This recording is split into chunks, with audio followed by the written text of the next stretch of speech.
मूर्तिजापूर पंचायत समिती अंतर्गत कानडी येथील घरकुल बांधकाम वाटपात प्रचंड गोंधळ झाल्याची तक्रार गटविकास अधिकाऱ्यांना करून चौकशीची मागणी केली होती। सदर तक्रारकर्त्याला चौकशी अहवाल न मिळाल्यामुळे दिनांक 19 सप्टेंबरला ग्रामपंचायत कार्यालयासमोर श्री शालिग्राम विठ्ठल पिळकट यांनी आपल्या अंगावर डिझेल टाकून जाळून घेण्याचा प्रयत्न करीत असताना पोलिसांच्या सतर्कतेमुळे मोठा अनर्थ टळलाय। आता आपण काय निर्णय घेतलेला? आता आत्मदहन करणार आहे की काय करणार? आत्मदहन मले चौकशी पाहिजे।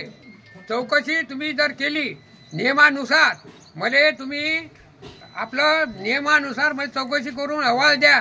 तुम्ही मले आटो सहित चौकशी करा, नाही तर मी आत्मदहन तयार। आप्पाजी, आपलं सर्वप्रथम नाव काय? शालिग्राम विठ्ठलराव पिळकट। हां, तुम्ही ही तक्रार कशा संदर्भात केलेली आहे?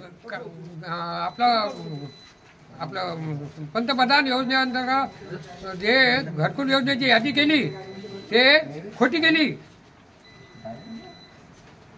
अहवाल पाहिजे, त्याचा हे पाहिजे, आटो पाहिजे। माझ्यावर यादी आहे। तुमच्याकडे किती लोकांची यादी आहे? माझ्यावर सर्वच लोकांची यादी आहे। दाखवा ना, तुम्ही मीडिया समोर दाखवा ना, दाखवा, कळा आता यादी किती लोकांची आहे। माझ्या घरी जा लागेल। आता हे तुम्ही यादी दाखवली, हो। आता तुमचं म्हणणं काय? माझं म्हणणं कसं आहे, मुलीले बाप हजबंड गेला हे पाहून घ्या। म्हणजे प्रशासनाने तुमच्या पोरीले वडिलाले पती दाखवलं, हो असं तुमचं म्हणणं आहे? हो। आणि यादी जे आहे हे नियमाप्रमाणे नाही। पहिले नियम त्याचा असा आहे की पहिले अपंग, नंतर विधवा, नंतर बाकीची। तुमची तक्रार जे केली याच्यावर पंचायत समितीने काही कारवाई केली नाही का? पुन्हा पंचायत समितीने तक्रार केली ना? हे घ्या ना।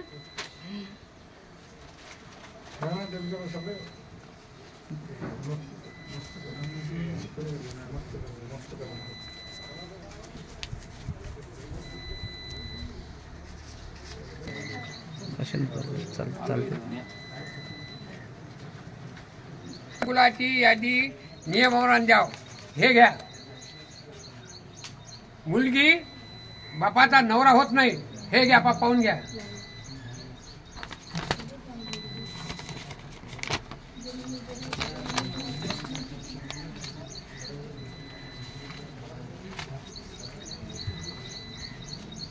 धनराज सबका, स्टार महाराष्ट्र न्यूज, अकोला।